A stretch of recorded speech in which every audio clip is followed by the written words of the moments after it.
All right, we did go live that time. We're live and it's 12 o'clock. If Kim is there, she could do a roll call for us. Yes. Okay, Terry Lawson, Here. Rosalie Wright. Here. Sue Singleton. Here. Judge Jimmy Green. Here. Esley Agnew. She's coming, they said. Martha Johnson. Here. Emily Ross. Here. Wesley Murphy. Here. Jennifer West. Grady Wilson. And Rita Wright. What was your count? We do have 7, correct? Yes, we do have 7 and 2 that's going to be a little bit late. Okay, well, 7 is a quorum. So Tank, I'll turn it over to you to call the meeting to order. Yeah, I think everyone in our room has been vaccinated and we are socially distanced. So I'm going to remove my mask so that you can hear what I'm saying a little better. So at this time, I will call the McCreary County Board of Health annual meeting in order. This being February the 26th, 2021. I'm going to try to take care of my end of this really quick since this is a Zoom session and turn it over to the guys who really need to speak with us. I have read the minutes from our last year's meeting and I see nothing incorrect there or anything that needs to be corrected. So if I could, I'd like to entertain a motion that we accept the minutes of last year as written.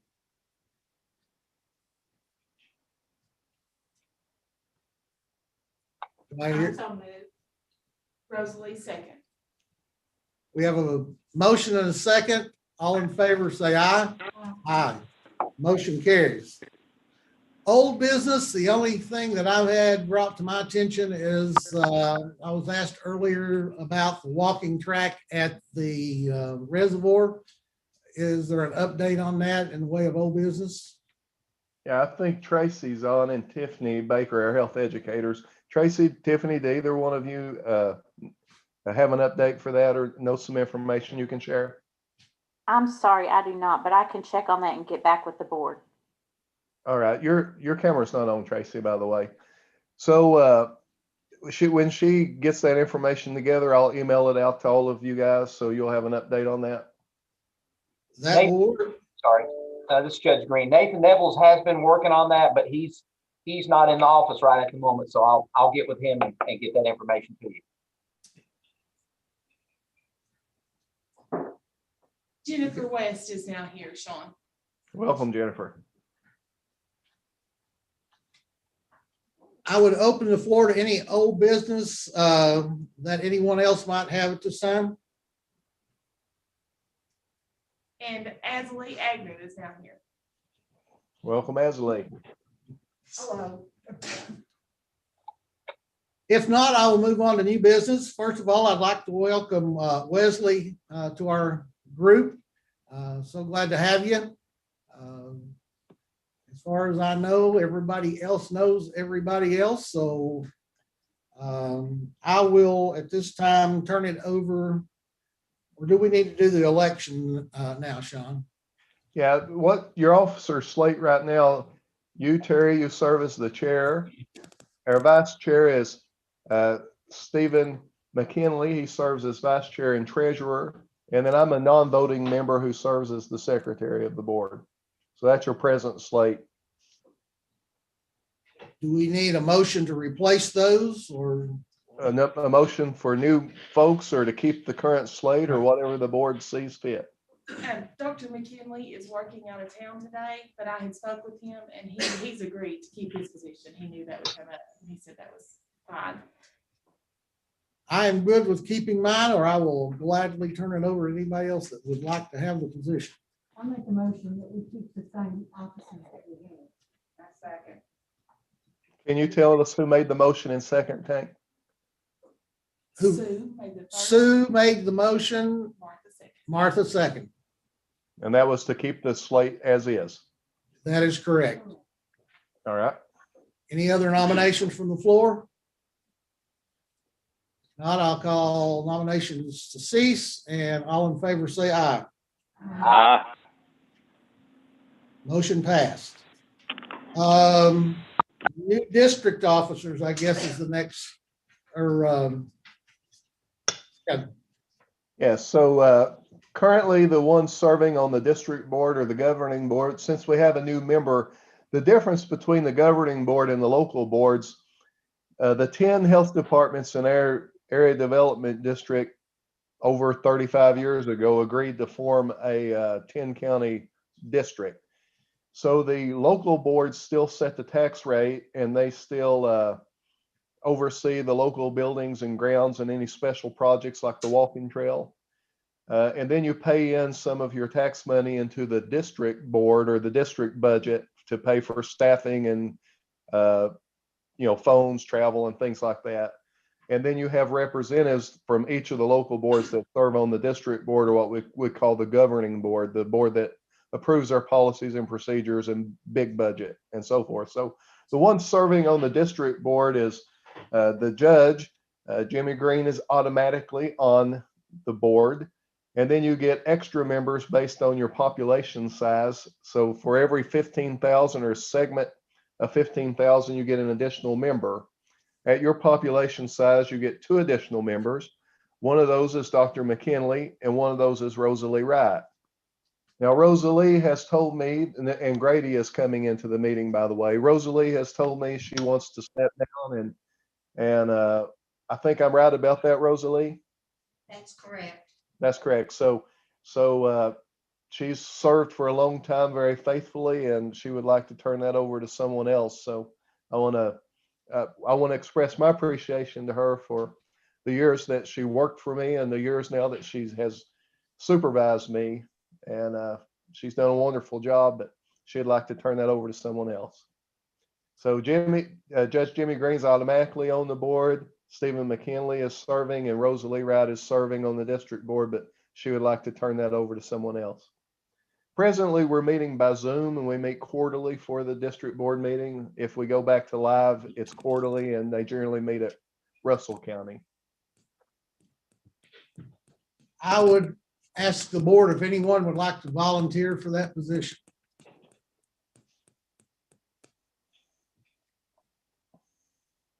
Don't everyone speak at once. I will do the position, John. I'm sorry? I will take the position. Oh, well, thank you. Thank you. So we'll need you all to make a motion to that effect then, and reappoint Dr. McKinley and to appoint Terry to the board. Make a motion. Who was that? Martha Johnson. Martha made the motion. Asley second. Asley seconded. All right. Do you want to call for a vote, Chair? Now, are we voting on both together, or is this just for the one, or how are we doing this? Depends on what the motion was. Let the person who made the motion clarify. We plan to come in and take Rosalie's place and continue with Dr. McKinley. Okay, so we'll involve both then. All right. And did the second, was the second in support of that? Yes. Okay. So would there be any other discussion? All right. So Chair, you can call for a vote now. All in favor, say aye. Aye. Any opposed? All right. You want to do the tax rate now, or you want to get into the budget, Sean? Well, we vote for the tax rate first, but always given in perspective of the budget. So I'll present the budget and then you can do it. Before I present next year's budget, let me go ahead and jump down on the agenda, and we have an amendment on the current year budget. And I like to take care of the, kind of go in chronological order. So let me jump to the current year amendment. You should be seeing that on your screen. This was also in everyone's packet that you got out early. So you can see this is our current operating budget 2021. There was a couple things. One thing is the syringe exchange program entrance and waiting area. We actually approved that in the previous budget year. And you approved it for $30,925. We just didn't get it done in that year. We ended up doing it in this year. fiscal year. So, we need to add it to this fiscal year's budget. It actually come in at $28,000, so it came in under what you approved, but we'll want that line item moved from the previous year budget into this budget just for accounting purposes. And then there was one other item. We had a damper system that was worked on, and Kim may have more details than I do, but it came in just a little bit more expensive. When they got there, there was some additional, they wanted to do something a little different. They thought would be more effective. It came in 500 over what we had line item. I don't know, Kim, if I explained that clear enough, or if you have other information. You did. They actually ended up replacing the unit, an actual new unit, because the Okay. unit wouldn't, it had to be a bigger one than what we had. They thought it would work more properly if we did it that way. Okay, so that was the change to your current year budget. It moved the pre-approved expenditure for the entrance and waiting area for the syringe exchange program, and it actually came in under budget.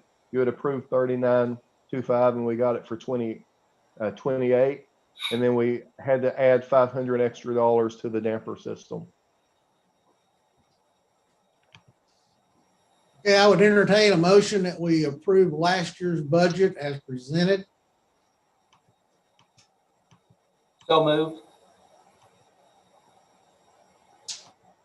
Do I have a second?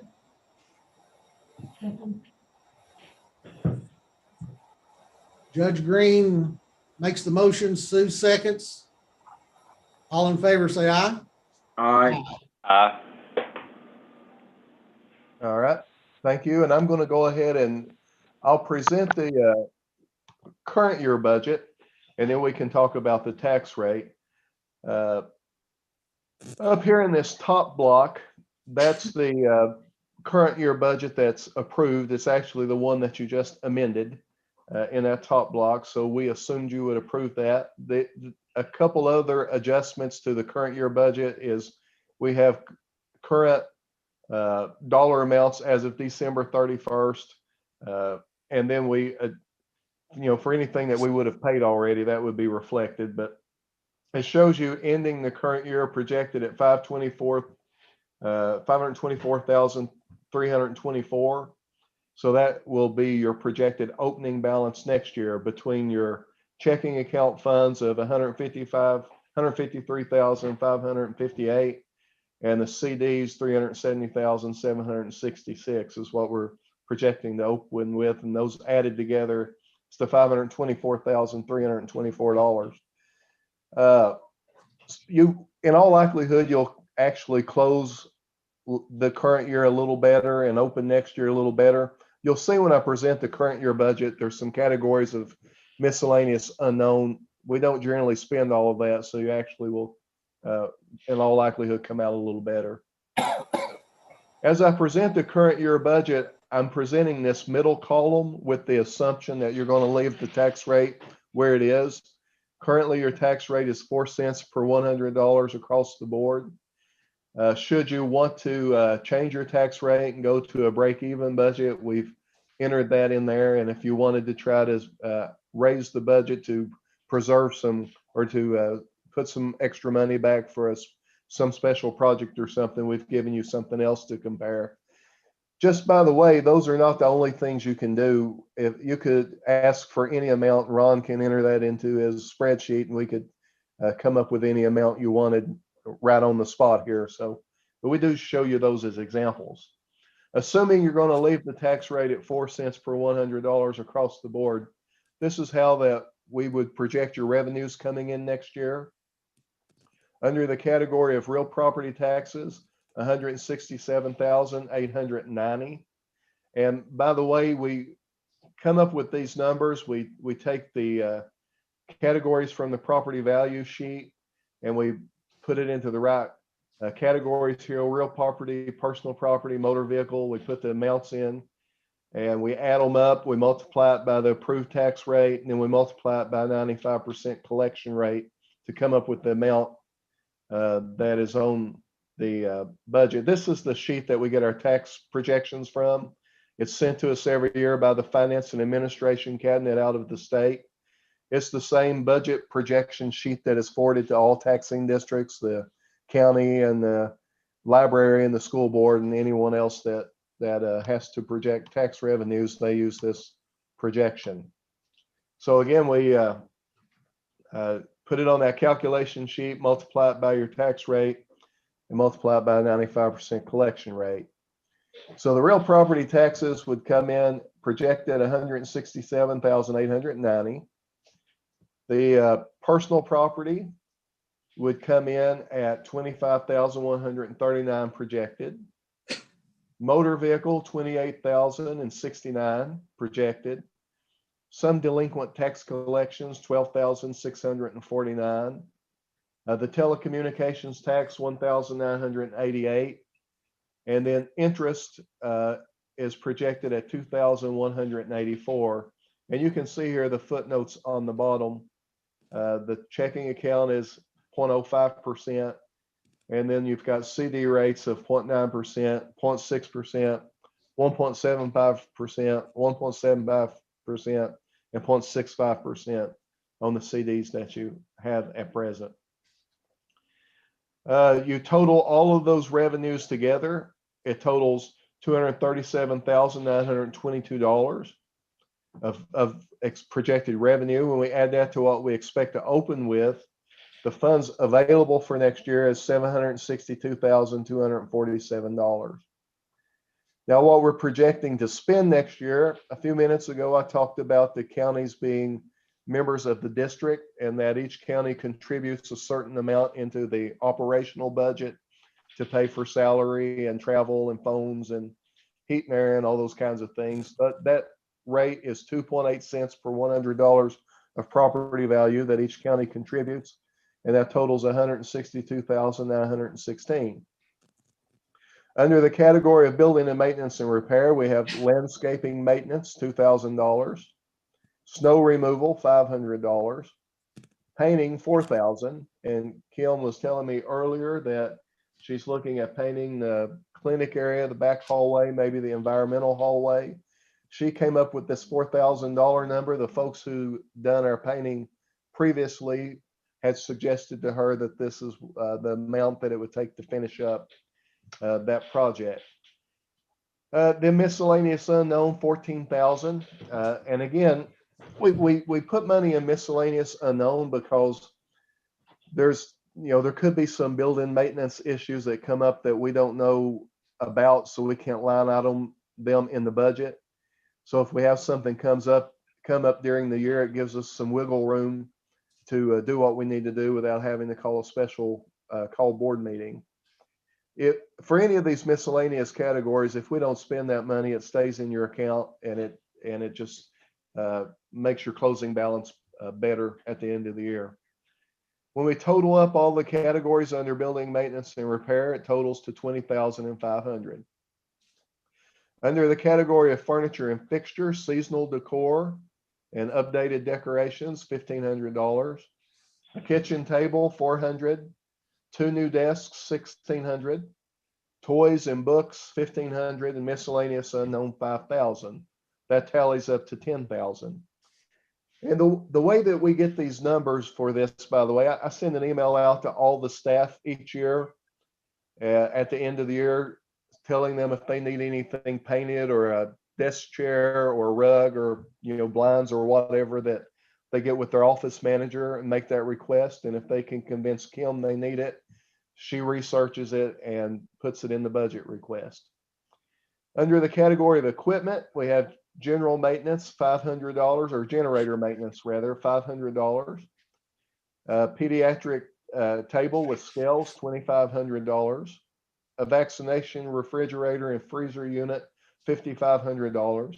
Now that may sound expensive, but it's a large unit with 2 sliding doors. And we've been trying to upgrade our vaccine refrigerators all district. They've become rather dated and require a lot of repair. And that's the going price for those larger vaccine storage units now. A miscellaneous computer and related equipment, $10,450. That's a category we don't generally spend all of our money in. That would be if we needed a computer, if a computer went down, a keyboard, a fax machine, a router, anything computer related or computer support. If we had equipment failure, it gives us some room to fix that. And again, it's a category, if we don't spend it, we leave it and it ends up in your closing balance. And then general miscellaneous unknown under equipment, 5,000. That totals 23,950. The next year you will be required to get an audit is 2022, so that would be 0 for next year. We have to advertise our financial statements, and we have to advertise the meetings, and then we have to publish our financial statements on the state website. There's a fee for that. That was part of the transparency law that was passed a few years ago, that all the special taxing districts have to post that stuff on the state's website where that gets posted. Anyway, that's $300. Paying your dues and subscriptions for CalBO and KPHA, the local Kentucky Boards of Health and Public Health Association, and then the membership fee into that state site where we have to upload our financial statements. That's $1,500. And assuming we have a board meeting next year in person, expenses for the board meeting, $500. When we total up all of those expenditures, it's $219,066. When we take that from the funds available, it's $542,581, which is a projected surplus of $18,000. And if it's of interest to you, we've got a sheet in here that shows how each of our counties in our district actually closed each year. Remember, I said we don't always spend all the miscellaneous unknowns, so you can see this is how you've actually closed out each year through 2020. So you're running roughly at a $25,000 surplus the last few years. So with that in mind, your current tax rate of 4 cents per $100 across the board is certainly sufficient and has been sufficient for your needs. So I'll turn it back over to you guys and let you discuss any item I've presented in the budget or anything you want to talk about the tax rate, so you can approve a tax rate. Is there any discussion from any of the board members on their feelings for the tax rate, whether we keep it, raise it, lower it, before we open it for nominations or for consideration to place the new number? I do have one caveat to share. So this year is a little odd. The state legislature passed a new law. Historically, the health department, the health board has not been subject to the compensating tax rate. And it appears now that we may be. But the lawyers for the Cabinet for Health and Family Services have interpreted that as it does not apply to us. But the attorneys for the Department of Local Government has interpreted that it does apply to us. Now, we go by the guidance from the Cabinet for Health and Families, but I don't know how their lawyers are going to end up sorting that out. So assuming you're going to leave the tax rate the same, I would make the motion keeping it 4 cents across the board or accepting the compensating tax rate, whichever one ends up applying to us. If we take the compensating tax rate, it just means we'd set the rate at whatever amount keeps the revenues the same. So if that makes sense to you guys, I'll turn it back over to you for discussion. So what you're saying is basically you're operating like a nonprofit where you have to end up with a zero balance at the end of the year? No, it would mean that if you take the compensating tax rate, you would set your tax rate at whatever amount generated the exact same revenue from the previous year. I think that's, Judge Green, you're probably more familiar. This is new to me with the compensating tax rate. You might be able to describe it a little more clearly. Is that a generally correct statement? And you're muted, Judge Green. I believe it is, Sean, but I am not really the expert on that. It is kind of muddled, but I believe you're right. Yeah. So, our goal here would be to either keep the tax rate the same or to keep the revenues the same, depending under which law we end up, how the attorneys interpret that. And for now, I'm working under the assumption it does not apply to us because that's what our cabinet has told us. But, when lawyers are involved, it can go either way. Okay, with that thought in mind, would someone like to make that in the form of a motion?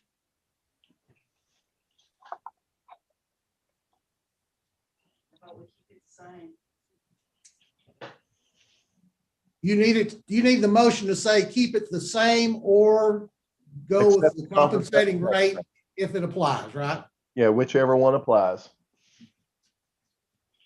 Is that your intent? Yeah.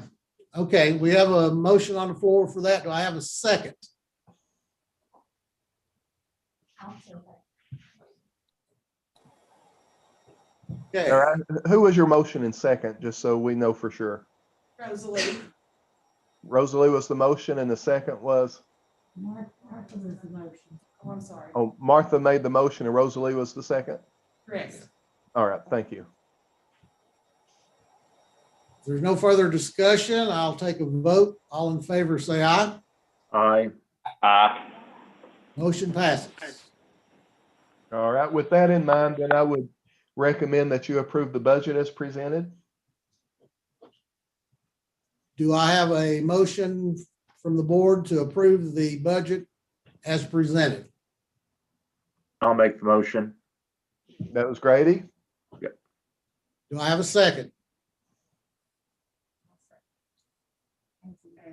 As Lee makes the second. We'll take the vote. All in favor, say aye. Aye. Aye. Motion passes. All right, thank you all. If it's all right with the chair, I'll go on to the executive director's report. Yes, please. Yeah, welcome Grady. I see Grady's joined the meeting.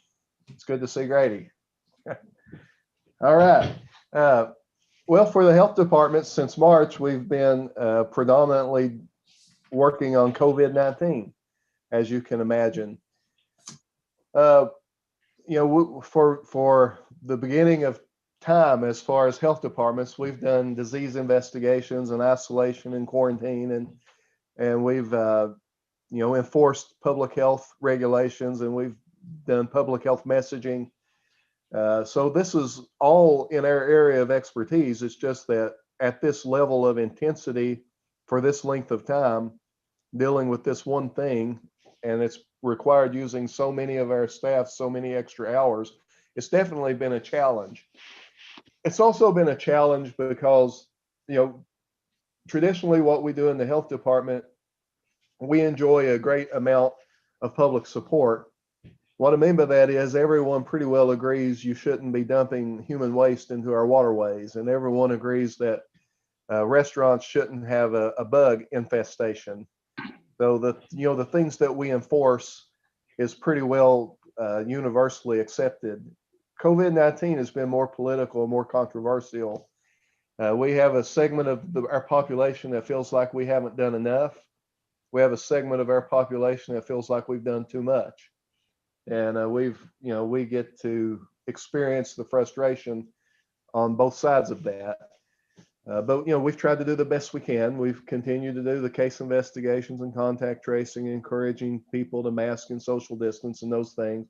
Now we're moving more into the vaccine phase, and the health department's playing a part in that. Our district is receiving now 1,000 doses a week, and there's a total right now, if I've added correctly, 5,100 doses in total coming into our district per week. So we're a portion of that. We're the only entity in the district though whose supply is flexible. And what I mean by that is our total shipment comes into the district and we can divide it up and divvy it out to the counties. Everyone else that's a provider, their supply is dedicated to the county it's received in. So I met with the county judges a while back to talk about, for us, since our supply was flexible, that we would try to analyze the data regularly and see where the gaps were. And we would try to push more of our vaccine to the counties where there was gaps, and to try to keep things equalized as much as we can.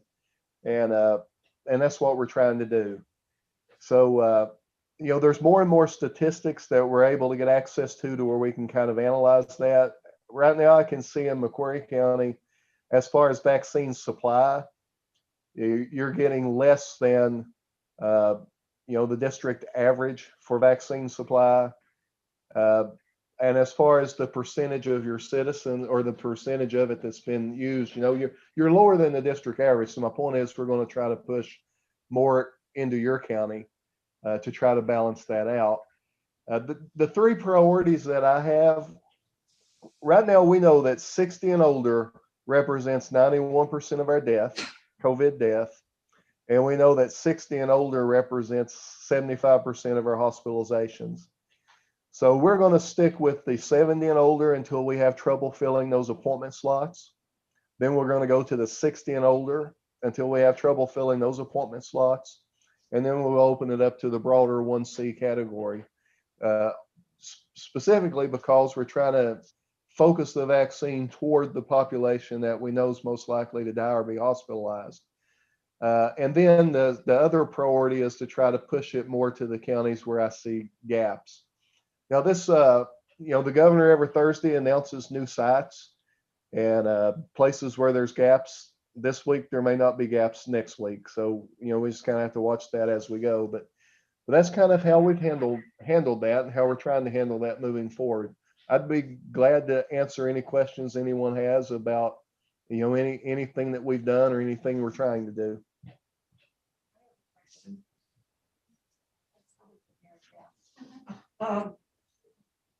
JC runs a business and he has like 400 employees, and if they have one that has COVID, then they have to quarantine all the rest of them. And I think somebody talked to them about coming over and giving them shots or having the employees. He said they have a lot of employees that would be willing to take it, the vaccine, if it was all possible. Yeah, I didn't hear all of that. Can you translate that for me, Tank? Yes, she's saying that they have a situation at the factory here, probably the largest factory in the county, where if one single person gets infected, then it's affecting the entire factory. In the work area. What she's saying is they would willingly have someone come over and vaccinate the entire factory if they could make that happen. Yeah. And that's not a bad idea. Actually, this morning we were talking about that as far as our long range strategy. Once we get through the 60 and older group, our first priority, of course, is to preserve life and health.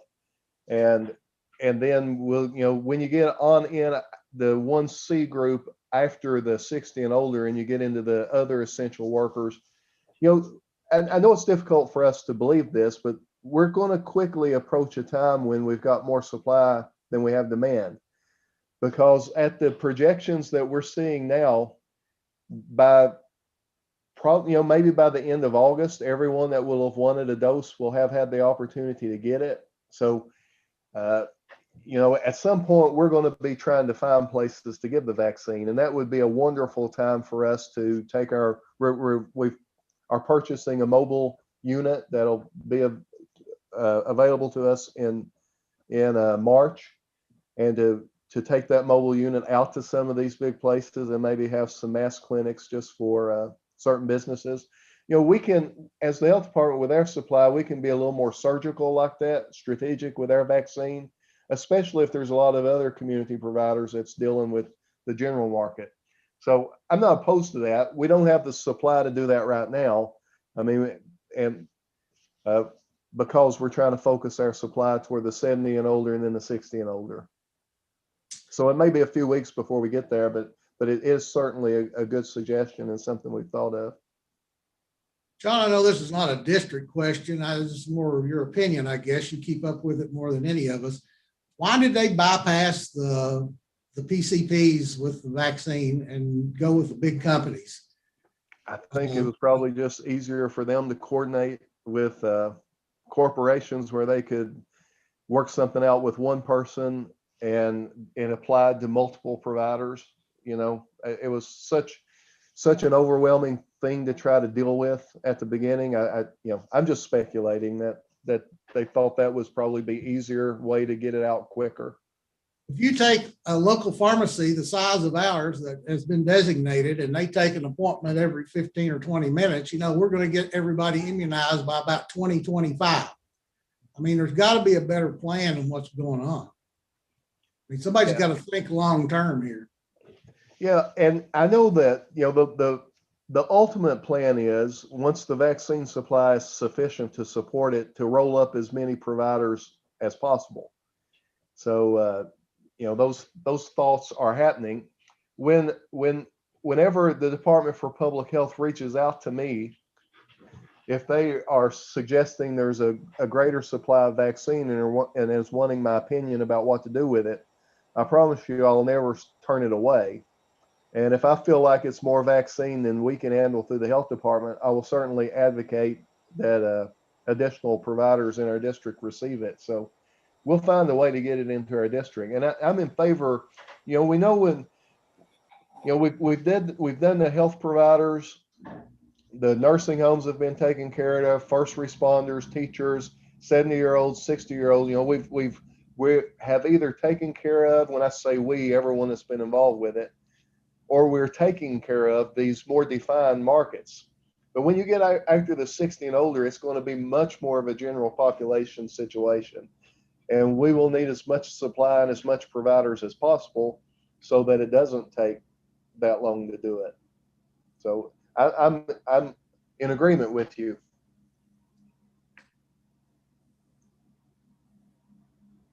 I guess I know we probably didn't have the manpower to do it. We kind of got blindsided like everybody else, but I just have trouble seeing why the whole thing was not coordinated more through us being the health department than to public businesses and corporations. It just makes no sense to me to do it that way. Why do we exist as the health department if we're not going to handle these type of crises? Well, when the vaccine first started flowing, we were also in the middle of a big spike of cases, and the health departments were so tied up doing case investigations and contact tracing. The state felt it would be a better use of the public health resources to keep us focused on contact tracing and case investigation, and to push the vaccine to other providers. So that was the initial thought. Now that the cases have started slowing down, all of the health departments are getting vaccine, and we're transitioning more into a vaccine approach than we are doing, case and contact tracing. Even though we're still doing that, we've moved into a vaccination model too. So that was the initial logic, Tank. That it was right during the worst part of the spike, and the health departments were overwhelmed with case investigation and contact tracing, and they just didn't feel like we had enough resources to do both. And it has been a struggle, with our resources. So there is some truth to that. My mother's 88. I was able to get her first vaccine yesterday. There's a problem when you got someone of that age that you can't get a vaccine any quicker than that. I mean, and I'm not saying anything. I mean, you're doing a great job. I think the health department's doing all they can do. I guess I'm just opening and grappling myself at the state level. I just think they debauched this. Well, there was different logics that were used. I do agree that getting the nursing home residents taken care of first was a good thing. So that was one of the first pushes. And then the medical providers was the next push. And, keeping hospitals and medical providers going is important because they're the ones that treat people that's sick. So, and then you had first responders and teachers. You could maybe argue that putting the teachers ahead of the 70 and 80-year-olds wasn't the right thing, but there's a big push in this state to get schools back going, so that happened. That's been taken care of, and that's behind us now. They're getting either have gotten or are in the process of getting their second doses in our district, and now the focus has been 70 and older. I wish that when we move into 1C that they would leave it focused on the 60 and older longer, but it looks like it's going to be a little more wide open than that. So at least at the health department, we'll keep our doses focused toward the 70 and older and then 60 and older until we are having trouble filling those appointment slots. And then we'll also open up to the broader 1C group.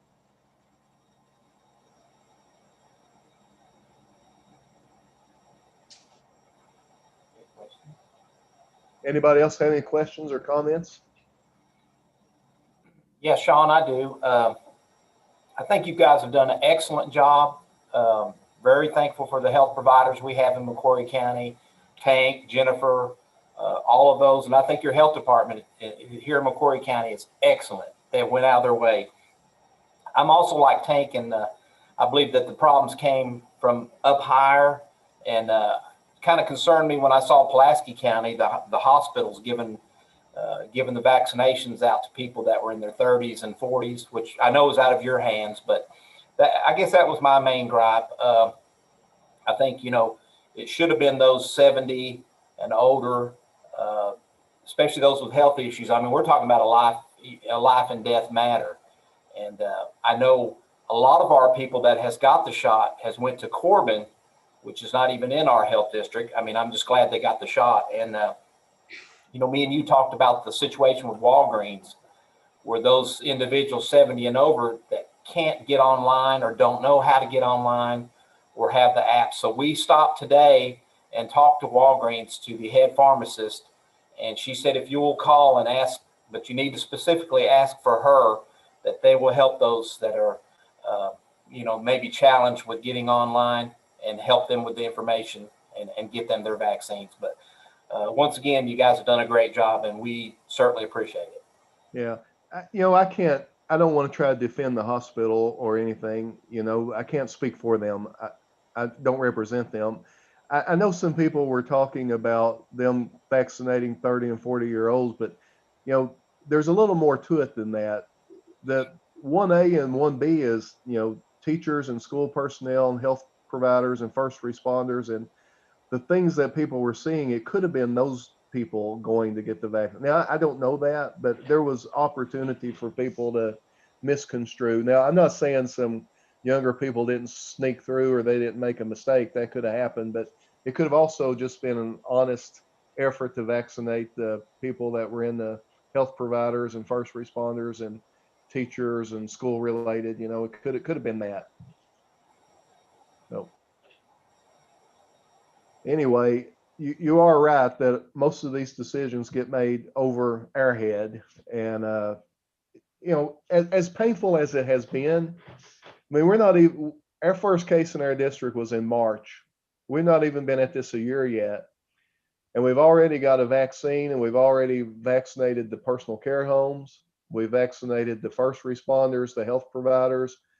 We've vaccinated working on personal care homes. We're somewhere complete with the 70 and older, going to focus on the 60 and older. And apparently by August, there is projection to be enough supply to get everybody. So, I mean, it's moved really, really good if you think about it. Now, it's also been very painful because it's came out with little squirts of vaccine here and there, and it's not been evenly distributed. And so, on a global perspective, it's really moved fast. When you boil it down to, is it happening fast in each county and evenly? No, there's been bumps, but I don't want us to lose sight that the big picture is it is moving pretty good, pretty well.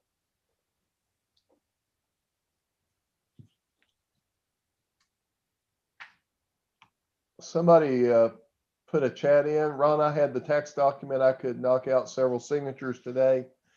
That was me. Hey Kim. I just wanted. Kim, I was going to tell you that I'd give it to you, but the state is asked us to hold off on all those signatures because they're thinking of changing their entire process. Gotcha. Okay. I just thought while I had them here. Okay. Yeah, it's the same thing with the board bios for those who are going to be serving on the board. They're wanting us to enter that through a state portal now instead of paper submission. So they're doing some things different. So we have to evolve too. Oh, there is one other, the health educators need to report too, Tanks. I'm willing to answer questions as long as you want me to talk, but let's not forget that they need to report too. I know people's time is tight. So I'll talk as long as you want me to talk. Ask all you want. Well, I think I've vented all I need to vent. Like I say, it's not to you. It's just I like to publicly just put my opinion out there, and so I'm ready to move on. All right. Can we let health education report then? Would that be all right? Yes, sir. All right. Is that going to be you, Tiffany? It is. Is my speaker working properly? I hear you good. And I'm going to put your presentation on the screen. You can tell me what part of it is. I'll start with this statistics page and you can tell me where to go to. Okay. So, first of all, my name is Tiffany Baker and I'm the health educator here in McCreary County now. I've actually been here over a year, believe it or not, but also COVID, so nobody got to see me this time. Last year, I was actually teaching in the classroom, so that's why you didn't get to meet me then. It's nice to officially meet all of you, although it's not in the most ideal circumstance, of course, but it's great to see you all. So a couple of things I want to just get started with you. The community health assessment for 2020 has been complete and it can be found on our website. And additionally in that, we started talking about our CHIP and our 4 target areas. So our CHIP is our community health improvement plan. And what that is it's the focus topics that people in our community members, the partners, are wanting to work on, and our plans on moving forward with it. Now, in saying that, when I say it's our plans, I mean it's our plans as our community. It's not just the health department's plan, it's the interagency and the talking through these different things. So the 4 target areas that were decided were substance use, tobacco use, obesity, and teen pregnancy. And all these things have a few common factors. So the biggest thing that I want you to get thinking about is the ACEs, or adverse childhood experiences. And that's really where public health is moving. And that's also where we're kind of moving some focus in as well. So basically, a very quick, simple term for people who may not be familiar with adverse childhood experiences. It's basically saying that the more not ideal circumstances that happen in your childhood, the more likely you are to have poorer health outcomes. That doesn't mean you will. There's also a resiliency factor in there that we also really focus on, and we're teaching people how to work with kids to build those resiliency factors, but also to build those factors with their parents as well and their caregivers. So this first page that Sean has pulled up right now, these are the last 3 pages in your packet. So this first page, this is all the measures pretty much that we look at overall. But the second page and the third page, those are the ones that we really want to highlight. So of course, there's the demographic area. Some good things there that you can see, our median household income went up and our unemployment rates got better as well.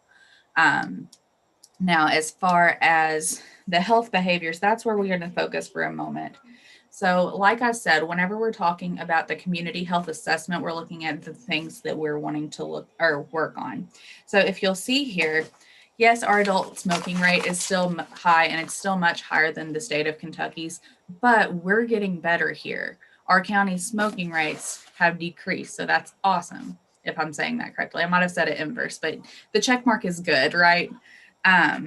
Then excessive drinking, that's gotten a little worse. And that's something that I know multiple partners of ours are wanting to keep an eye on, especially where McCreary County just went wet. So that's something we're keeping an eye on. It didn't get a lot worse, but it did get a little worse. So that's just something we're going to keep our eyes on. And the overdose rates, it looks like those got better. One thing that we're always careful about with overdose rates in McCreary County, as all of you are aware, we don't have a hospital and they can go to Tennessee or they can go to Somerset or wherever. And so sometimes those get a little tricky, but based on the data that is available, those have improved, which is awesome. And so that's all going to cover that substance use and that tobacco use, which are things that we're looking at in the CHIP. Then you get into obesity and you see that our adult obesity and our physical inactivity, those both got worse. Well, that makes sense. They go hand in hand, right? So those are things that can be worked on and improved on in the future. It's made it a little difficult with COVID because I know that there was hiking groups before and things along those lines that whenever this whole thing started, of course, we couldn't do that. So hopefully with the vaccination and things like that coming, we're going to be able to continue those in the future. Now, if you look at the following page, that's the social economic factors. And this really just describes what the household looks like inside, honestly. So a lot of these things are where you're going to see those ACEs come into play. You know, the health behaviors that we see are more like the outcomes. These are what the ACEs are typically going to be. So children in poverty, you're going to see things like that. Children in single parent households, that's another one of the ACEs. And foster care, grandparents raising grandchildren, you know, all these things that aren't a quote unquote traditional family unit like what many of us grew up on, you know, having the mother and father and whatever, you know. It's not just in McCreary County, it's across the district. We have lots of foster care. We have lots of single parent households. We have lots of other family members raising children. And those things play a role into those behaviors and how we can make those differences. Now, if you scroll on down, you'll see the teen birth rate, and we've done better at that as well. We're still higher, but hey, we're improving and we're our own biggest, you know, that's what's important is where we're doing compared to we were. So that's great. As far as health education, some of the things that I've been working on, I applied for a local tobacco grant in early June, and that was approved in late June. So there's going to be a $25,000 local tobacco grant that's going to come in for the next 5 years based on that. Our coalitions have still been meeting every month. Granted, it's through Zoom, of course, but it's a multi-collaborative coalition. So we have Operation Unite in there. We have ASAP in there, which is the Substance Use Board. And then we have the Health Coalition as well, as long as an interagency. So if any of you all are free, we'd be more than happy to have you attend. I know Judge Greens came to a few of them. So, you know, you all are always welcome there. If you have any questions for me, feel free to ask if there's anything about the data or anything else. And I also want to thank you all for your time and listening to me chat today, but I appreciate everything you do for our county. Tiffany, you did a fantastic job reporting. I've been to all these board meetings and heard all the presentations, and you did a fine job. I just want to tell you that. Thank you. All right. So I think we've covered everything. You all can ask Tiffany questions or me questions. Ron's on here, financial. Ask anybody, can ask us anything you want to ask. Floor is open to anyone who wants to speak.